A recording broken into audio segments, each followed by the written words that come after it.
Avant de dire que la pornographie c'est une forme d'art cinématographique ou je ne sais quoi, non.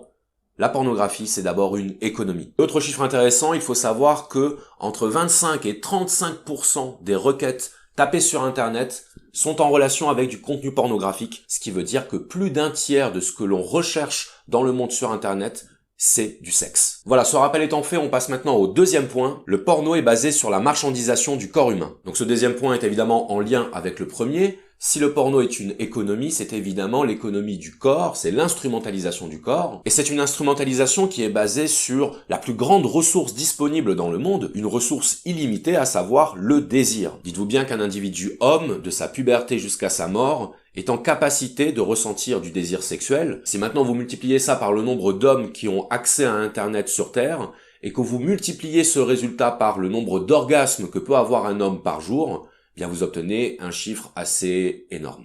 Donc comme le rappelait Boris dans sa vidéo, ce sont les hommes qui se font le plus facilement mener à la braguette, et de ce fait il n'y a rien d'étonnant à ce que la pornographie soit le plus souvent la représentation de fantasmes masculins, ce qui nous permettra de mieux comprendre pourquoi la femme est instrumentalisée, pourquoi la femme est objectivée dans les films pornographiques. En cela, la pornographie, c'est d'abord la mise en scène à des fins d'excitation sexuelle, de l'avilissement des femmes, et peu importe que les femmes qui jouent dans ces films soient consentantes, puisque la notion de consentement c'est d'abord une notion juridique, c'est une notion sur laquelle repose un contrat. Donc oui, on peut consentir à être déshumanisé, on peut consentir à être humilié, avili publiquement, on peut même consentir à la torture, on peut même consentir à sa propre mort, puisque rappelez-vous ce fait divers dans lequel un homme a posé une petite annonce dans laquelle il demandait à être assassiné. Ça fait partie des choses auxquelles on peut consentir, c'est vrai, mais ce n'est pas parce qu'il y a consentement qu'il n'y a pas déshumanisation. Et entendons-nous bien, le problème n'est pas ici moral, puisqu'après tout, chacun fait ce qu'il veut dans le cadre de son intimité. Le problème est que la pornographie est destinée à être exposée, à être représentée publiquement. On peut aimer les pratiques sexuelles extrêmes, on peut avoir envie de faire des choses hors du commun dans le cadre de son intimité sexuelle, mais ne soyons pas naïfs, la représentation de ce type de fantasme a d'abord une visée économique,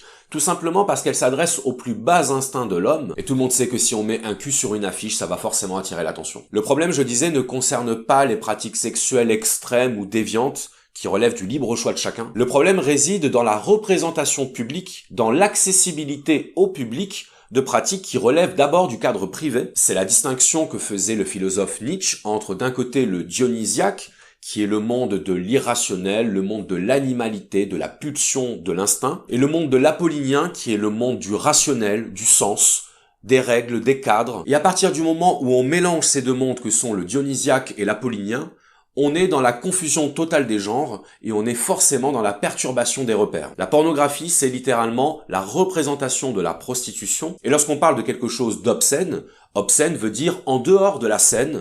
Ce qui est en dehors de la scène, c'est ce qui n'est pas censé être représenté, ce qui n'est pas censé être exposé aux yeux du public, et notamment de nos enfants. Or, le problème, vous le voyez arriver, c'est que de fait, la pornographie aujourd'hui n'est plus un domaine séparé, n'est plus un domaine réservé aux adultes, c'est quelque chose qui peut être accessible à n'importe qui à partir du moment où on a une connexion Internet. Nos enfants, vos enfants ont accès à la pornographie, et évidemment, ils ne vous le diront pas, ils n'iront pas se vanter de consulter des images pornographiques sur Internet, mais dites-vous bien qu'à partir du moment où ils sont en âge de se servir d'un smartphone, ils sont en âge d'aller consulter des sites pornographiques. Et ils le font. Ils le font entre copains, ils le font dans la cour de récréation, ils le font dans leur chambre, quand vous n'êtes pas là ou quand vous êtes en train de dormir. Ils le font quand ils le souhaitent. Et vous savez très bien que pour accéder à un site pornographique, il suffit simplement de répondre à la question « Avez-vous plus de 18 ans ?» Donc je peux vous dire que même à 13 ou 14 ans, c'est pas ça qui va vous dissuader. Donc à ceux qui me diront « La pornographie a toujours existé, c'est pas quelque chose de nouveau, donc c'est pas quelque chose dont il faut s'inquiéter »,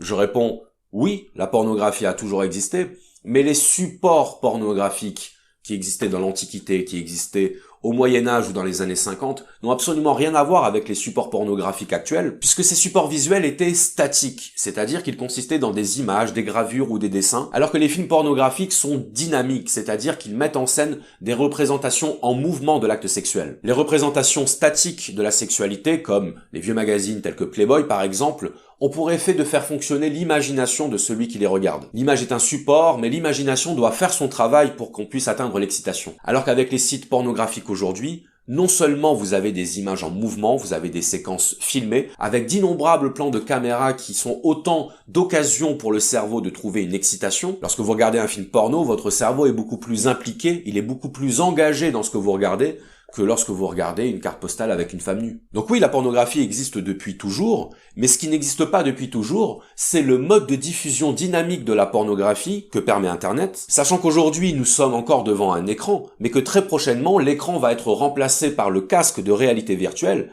dans lequel votre cerveau est incapable de faire la différence entre la fiction et la réalité. Le cerveau réagit à ce que vous voyez, il réagit à un environnement sensoriel, et le casque de réalité virtuelle va permettre une immersion sensorielle absolument totale, qui fait que votre cerveau ne va rien comprendre à ce qui lui arrive. Le cerveau humain n'est pas conçu, il n'est pas prévu pour recevoir un flot d'images pornographiques aussi important, car vous le verrez, c'est un point que nous allons aborder plus tard dans cette vidéo, pour le cerveau, les images que vous lui envoyez sont la réalité.